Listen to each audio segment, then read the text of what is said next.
Middle east war का आज 32वां दिन है। 32वें दिन भी तीनों देशों के बीच तनाव जारी है और आज सुबह ही ईरान ने इजराइल के यरूशलेम में हमला कर दिया और इस हमले में 4 सैनिकों की मौत हो गई है। और लगातार तनाव बढ़ता ही जा रहा है, यह थमने का नाम नहीं ले रहा है और जिसके वजह से भारत समेत कई देशों में भी इसका असर देखने को मिल रहा है। और दूसरी तरफ अमेरिका के राष्ट्रपति ट्रंप लगातार ये दावा कर रहे हैं और धमकियां दे रहे हैं ईरान को कि अगर स्ट्रेस ऑफ हॉर्मोज अगर नहीं खुलेगा तो भी हम इस युद्ध को खत्म कर देंगे, लेकिन उससे पहले हम पूरे तरीके से ईरान को तबाह कर देंगे। आज हम इसी पूरे मामले पर हम बातचीत करेंगे हर्षित से, क्योंकि लगातार वे जियोपॉलिटिक्स की खबरों पर नजर बनाए हुए हैं। तो क्या कुछ लग रहा है, क्या कुछ अभी तक का अपडेट है, क्योंकि ये आप कहे तो एक 32वां दिन हो चला है और तीनों देशों के बीच लगातार युद्ध चला ही रहा है। देखिए, सबसे पहले श्रेया, अभी अगर हम वर्तमान परिदृश्य में बात करें तो 32वें दिन भी युद्ध थमने का नाम नहीं ले रहा है।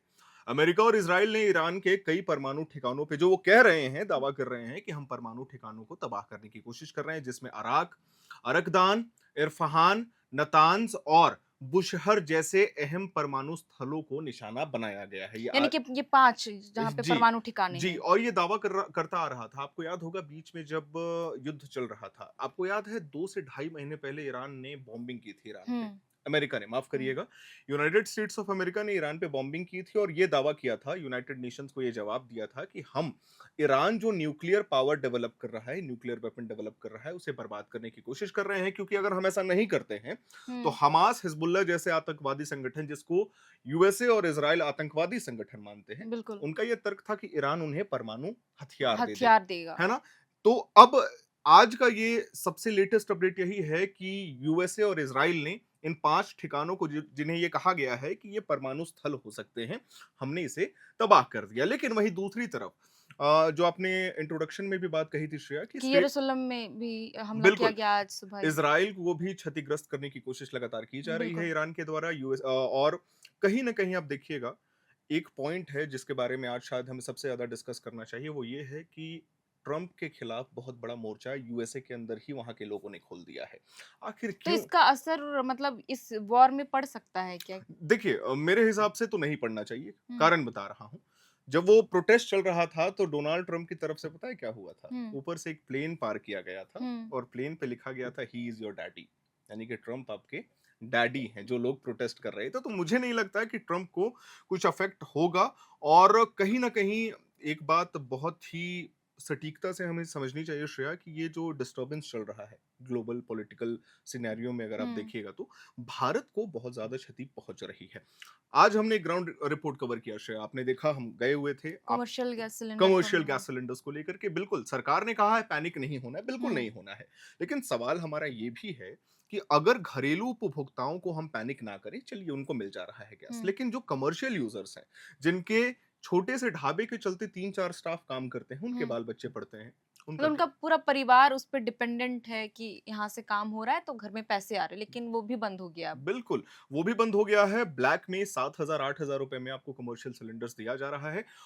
रही बात स्ट्रेट ऑफ हॉर्मोज़ की, तो ट्रंप ने बाकायदा आपने ज़िक्र भी किया कि धमकी दे दी है कि हम वहाँ कोई इंटरफेयर नहीं करेंगे, लेकिन हम ईरान को पूरी तरीके से तबाह कर तबाह देंगे। कर देंगे, क्षतिग्रस्त कर देंगे और कोई भी वहाँ पे नहीं बचेगा। जो और उन्होंने ये भी तो कहा है कि बहुत जल्द ये युद्ध जो है वो विराम लग जाएगा इस पर।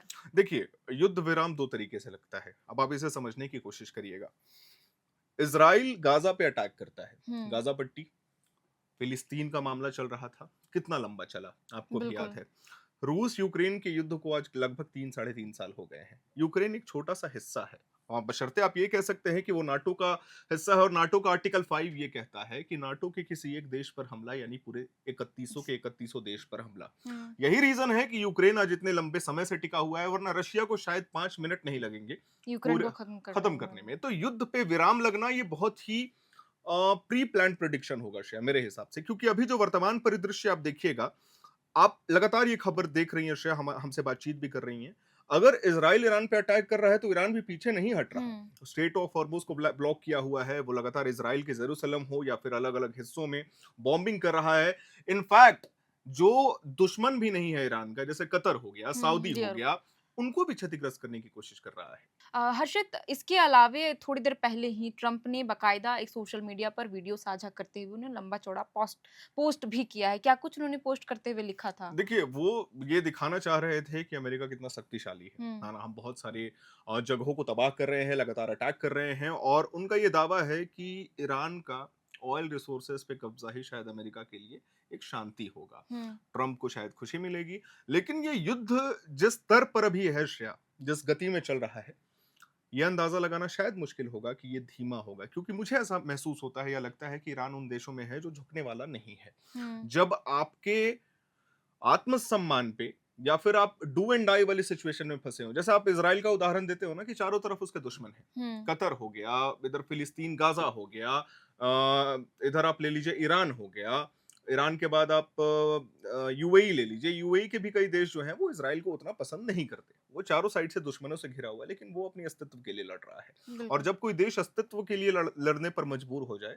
तो यकीन मानिए वो झुकेगा तो नहीं, या तो मतलब आप डू उस और डाई की डू स्थिति और में डाई है। आएगा। हाँ, तो ईरान के पास अब कुछ बचा नहीं है। हमने ये स्टार्टिंग में प्री प्रिडिक्शन किया था कि यूएसए को लॉस हो रहा है, बिल्कुल हो रहा है। डोनाल्ड ट्रंप लगातार नाटो के सदस्यों से ये बात कह रहे थे कि आपके पास जितना भी रिजर्व क्रूड ऑयल का स्टॉक है, उसको रिलीज करिए। अगर आप उसको रिलीज कर दीजिएगा तो इंटरनेशनल मार्केट में तेल का फ्लो ठीक हो जाएगा। हुँ, और दूसरा चीज ये कि जो रेट डोमिनेंस कर रहा है, यानी कि $200 पर बैरल की बात जो ईरान कर रहा था कि हम इसको बढ़ाएंगे, केवल इंडिया, चाइना, जापान जैसे देशों को ईरान जो है स्ट्रेट ऑफ हॉर्मुज से तेल निकालने की इजाजत दे रहा था। ट्रंप की बात नाटो ने नहीं मानी तो हमें यह लगा था कि शायद कहीं ना कहीं डोनाल्ड ट्रंप बैकफुट पे आ गए हैं, लेकिन अब बॉम्बिंग तेज हो गई है, मिसाइल अटैक ज्यादा हो गए हैं, ग्राउंड लेवल पे ऑपरेशन ज्यादा बड़ा बड़ा हो रहा है। और ये बोलना बिल्कुल भी गलत नहीं होगा श्रेया, ये मैं प्रिडिक्शन कर रहा हूं ऑन कैमरा। आने वाले 24 से 48 घंटों के अंदर आप देखिएगा बहुत बड़ा कुछ होने वाला है, और बड़ा शायद ईरान के यानी साथ कि ही हो। जो ट्रंप जो धमकियाँ दे रहे हैं वो हकीकत में बदल सकता डोनाल्ड है। ट्रंप की धमकियों को आप गीदड़ भक्ति नहीं समझ सकते। हुँ, वो हवा में नहीं बोलते कोई भी बात। डोनाल्ड ट्रंप एक ऐसे व्यक्तित्व के इंसान है, जहाँ तक मैं उन्हें समझ पाया हूँ, लगातार उनको फॉलो भी करता आया हूँ। वो एक ऐसे व्यक्तित्व के आदमी है, अगर उन्होंने मिजाज में कुछ रख लिया, तो वो करते हैं। आज करें, एक दिन बाद करें, 48 घंटे के बाद करें, लेकिन वो करेंगे पक्का। यानी कि जो 28 फरवरी से जो शुरू हुआ ये वॉर अब 32 दिन हो चला है, तो हुँ। आगे भी स्थिति और भी दयनीय हो सकती है और तीनों देशों के बीच और गंभीरता से देखा जाए तो बहुत ही नुकसान होगा और इसका असर भी इंडिया को होगा। जैसे कि अभी एलपीजी गैस सिलेंडर की बात करें, डीज़ल, पेट्रोल की बात करें, किल्लत जिस तरीके से हो रही है, आने वाले समय में और भी किल्लत होगी। इसका नुकसान दोनों बिल्कुल होगा। देखिए, तेल का बात हुआ, पैनिक क्रिएट हुआ भारत में, चाहे वो एलएनजी को लेकर के हो, हुँ, एलपीजी के हो, लिक्विफाइड पेट्रोलियम गैस को लेकर के हो, या फिर क्रूड ऑयल को लेकर के हो, पैनिक क्रिएट हुआ। लेकिन देखिए, इससे पहले एक छोटा-सा जवाब देना चाहूँगा श्रेया, जो शायद हमारे दर्शकों के लिए जानना ज़रूरी है। ईरान की सेना ने गिराया अमेरिका का एमक्यू-9 रीपर ड्रोन। एमक्यू-9 यूएसए लगातार यूज़ करता है। रीपर ड्रोन्स होते हैं, अच्छा खासा डैमेज करता है। तो सैन्य गतिविधियाँ दोनों तरफ से हो रही हैं। कुछ खबरें आ रही हैं, कुछ खबरें नहीं आ पा रही हैं। रही बात भारत की, अगर आप भारत के दृष्टिकोण से इस बात को समझने की कोशिश करिएगा, तो आपने देखा होगा गृह मंत्री अमित शाह ने भी साफ कहा है, राजनाथ सिंह ने भी साफ कहा है कि पैनिक वाली कोई बात नहीं है। हुँ, पैनिक नहीं करना हमें, हमारे पास पर्याप्त मात्रा में तेल आ रहा है। लेकिन एक सवाल आपको श्रेया इसमें उठाना चाहिए, अगर पैनिक नहीं है, तो हुँ, कमर्शियल सिलेंडर्स में कटौती क्यों? क्यों हुँ। आखिर रिफिल नहीं किया जा रहा है 20-20 दिनों तक? आखिर क्यों उन्हें जो सिलेंडर्स उन्हें मिलते थे 19 केजी के, साढ़े 18 केजी के कमर्शियल सिलेंडर, जो पहले 1720 1730 रुपए में मिलते अब थे, उसके दाम बढ़ गए हैं। 7,000 रुपए, 8,000 रुपए, 5500 रुपए, अलग अलग मार्केट में अलग अलग रेट है। और वो कह रहे हैं कि बकायदा, देखिए ऐसे तो हम बुकिंग नहीं करेंगे, हुँ। लेकिन आप जो है हमें एक बार पैसे ट्रांसफर करिए, 6 घंटे के अंदर आपके दुकान पे वो सिलेंडर पहुंच जाएगा। यानी कि स्थिति ये हो गई कि अब कालाबाज़ारी भी इस पर हो ही रहा बिल्कुल है। हो रही है। आप लगातार इन खबरों को कवर भी कर रही हैं श्रेया, कि किसी के घर से 17 गैस बरामद किए गए, 18 हुँ। गैस। तो वो क्यों छापे कर भी रहे पड़े थे हैं? बीते बिल्कुल, दिनों, तो आप बिल्कुल। क्यों कर रहे हैं? जबकि हमें पता है कि एक औसतन परिवार अगर 10 लोगों का भी परिवार है, तो एक सिलेंडर आपका 20 से 25 दिन चल जाता है। आप 18-18 गैस क्या कर रहे हैं खरीद के? हुँ। ये भी तो एक सवाल है। रही बात जियोपॉलिटिकल सिनेरियो की, तो मैंने पहले ही कह दिया कि अब शायद ये युद्ध जो है वो एक्सेलरेशन पॉइंट पे जाएगा। अचानक से एक्सेलरेट करेगा, कुछ ऐसा बड़ा होगा कि वो फिर ब्रेक हो जाएगा और सीज़ फायर का ऐलान हो जाएगा। हमेशा से यही होता है। सीज़ फायर कब लगता है? सहमति ईरान की तरफ से क्या सीज़फायर का जब प्रस्ताव रखेगा अमेरिका या इजराइल, तो ईरान इस पर सहमति देखिए, जताएगा भी? सीज फायर का दो नतीजा होता है। आपको याद होगा जब भारत ऑपरेशन सिंदूर कर रहा था, बिल्कुल। सीज फायर में अमेरिका ने इंटरफेयर किया, जिसमें ये कहा गया कि अमेरिका के बोलने पे आपने सीज फायर लगाया। हुँ, सीज फायर तब किया जाता है जब आपको लगता है कि ज्यादा क्षति ना पहुंची हो। हुँ, इसको अभी यानी कि नहीं होता है कि जब एक बच्चा बड़ा हो रहा होता है उसे बचपन में ही रोक दो, है ना? हुँ, अगर वो ज्यादा बड़ा हो जाएगा तो उसकी याददाश्त भी मजबूत होगी, वो दुश्मनी निभाना भी जानता है। तो अब ऐसा क्षति पहुंच गया है ना कि सीज फायर वाला मुझे नहीं लगता है कि समय होगा। हाँ, बशर्ते कुछ बड़ा ना हो, कुछ बड़ा इन द सेंस कुछ बड़ा डैमेज ना हो, क्योंकि बीच में कहा जा रहा था कि केमिकल वॉर भी चल रहे थे, हुँ। है ना? आप केमिकल फैक्ट्रीज उड़ा रहे थे, आप ऑयल रिफाइनरीज को ब्लास्ट कर रहे थे, उन्हें उड़ा रहे थे, तो मामला कहीं से भी शांत होता हुआ तो अभी नहीं दिखाई दे और रहा। ईरान भी अब पीछे मुड़ने को तैयार भी नहीं नहीं है। है, हाँ, हो सकता है। मैं ये हुँ, भी डिनाई नहीं करूँगा, क्योंकि देखिए ये दुनिया बात जानती है, ये हम और आप दोनों जानते हैं कि अगर ये वॉर फुल फ्लेज पे शुरू हो गया, वॉर का मतलब क्या होता है? वॉर 2 तरीके से लड़ा जाता है। एक मेंटल वॉर अभी आजकल होता है, फाइनेंस वॉर, हुँ, एक बायो वॉर आपने कोरोना के टाइम पे देख लिया। वॉर 2 फ्लेज में लड़ा जाता है श्रेया। अगर मैंने ठान लिया कि मुझे इसे बर्बाद करना है तो मैं 5 मिनट में कर सकता हूँ। यूएसए दुनिया का सबसे पावरफुल कंट्रीज़ में आता है, चाहे वो वेपन्स हो, मिसाइल्स हो, ड्रोन्स हो, न्यूक्लियर अटैक हो। बिल्कुल। ईरान के पास कुछ नहीं है। ईरान के पास क्या है? मिसाइल्स है। मिसाइल्स उसके पास हैं। उसमें भी अब इज़राइल ने उन ठिकानों पर हमला बोला है जहाँ पर परमाणु बम बनाए जा रहे नहीं थे। देखिए, ये एक बहुत ही बड़ी कॉन्स्पिरेसी है। ये मैं अपने दर्शकों को भी क्लियर करना मतलब चाहता अभी हूँ। तक स्पष्ट नहीं हुआ है देखिए, इस। अब ईरान सॉरी माफ़ करिएगा, इज़राइल और यूएसए तो ये दावा कर रहा है कि हम आपके परमाणु ठिकानों को बर्बाद कर चुके हैं। हुँ, देश और दुनिया ये बात नहीं मानती है कि ईरान न्यूक्लियर पावर को डेवलप कर रहा था। न्यूक्लियर किससे बनता है? यूरेनियम से बनता है। हुँ, यूरेनियम से बनाया जाता है। इज़राइल का जो सीक्रेट एजेंसी है जिसे हम मोसाद कहते हैं, जैसे इंडिया में आरएडब्ल्यू हो गया, इज़राइल का मोसाद है। मोसाद लगातार उन साइंटिस्ट को मार रहा था ईरान में घुस करके, जो न्यूक्लियर बॉम्ब बनाने में या वेपन बनाने में मदद कर रहे थे। अब ये कॉन्स्पिरेसी है, ये बात यूएसए और इज़राइल को पता है। हुँ। क्या भारत बोलेगा कि ईरान बना रहा था न्यूक्लियर वेपन? वो कभी मानेगा ही नहीं।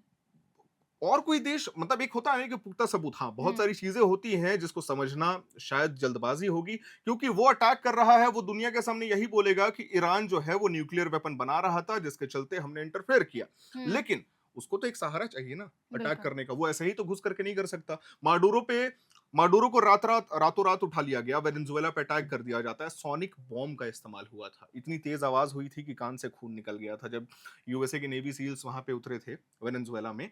वो कह रहे थे सिपाही, आपको उनका वीडियो देखना चाहिए श्रेया, वो कह रहे थे कि इतनी तेज आवाज थी, ऐसा अटैक हमने कभी नहीं देखा। सोचिए यूएसए उस लेवल पे अटैक करता है कि वो आपके घर पे आएगा, एक ऐसा साउंड वेव आप पे छोड़ेगा कि आपके सैनिकों का सर दर्द देगा, कान से खून निकलने लगेगा और वो बेहोश हो जाएंगे, और चुपचाप एक भी गोली चलाए बिना माडूरो को वहां से उठा के ले आते हैं। बिल्कुल। तो ये है शायद यूएसए के पास। और अब जो ट्रम्प भी कह रहे हैं कहीं न कहीं आगे चलकर इस पर भी देखने को मिल सकता है कि ईरान पर कुछ बड़ा कर सकते हैं। बिल्कुल, स्ट्रेट ऑफ हॉर्मुज का हिस्सा जो है वो हमेशा से लाइमलाइट में रहा है। हुँ, दुनिया की निगाहें, खासकर भारत की निगाहें उसी रास्ते पर टिकी हुई हैं। क्योंकि उसी रास्ते से डीज़ल और जो बिल्कुल, भी ऊर्जा की जो खपत के सामान जो आते हैं, वो उसी रास्ते से ही आते बिल्कुल, हैं। बिल्कुल। तो हमने कुल मिलाकर इस वीडियो में चर्चा की कि 32वें दिन जो मिडल ईस्ट का वॉर जारी है और इस पर क्या कुछ अपडेट है। ईरान लगातार हमला भी कर रहा है, पलटवार कर रहा है, जैसे अमेरिका और इज़राइल ईरान पर हमला कर रहे हैं और ईरान भी पीछे मुड़ने को अब तैयार नहीं। इस बीच ट्रंप जो सबसे ताकतवर देशों में से एक अमेरिका के राष्ट्रपति हैं, उन्होंने भी दावा कर दिया और लगातार वे धमकी भी दे रहे हैं कि स्ट्रेस ऑफ हॉर्मुज़ अगर नहीं खुलती है तो भी हम कुछ बड़ा करेंगे, ईरान को तबाह कर देंगे, भले स्ट्रेस ऑफ हॉर्मुज़ खुले या ना खुले। अब देखना होगा कि आगे मिडल ईस्ट वॉर के बीच में क्या कुछ स्थिति पैदा होते हैं इन तीनों देशों के बीच। मिडल ईस्ट वॉर को लेकर जैसे ही कुछ नया और अपडेट आएगा, हम लगातार आपके साथ जानकारी साझा करेंगे। तो तब तक के लिए आप देख रहे थे एयर नाउ और मेरा नाम है शरतन और इस पूरे बातचीत में हमारे साथ शामिल थे हर्षित और कैमरे के पीछे मौजूद है हमारे सहयोगी सुमन। बहुत-बहुत शुक्रिया।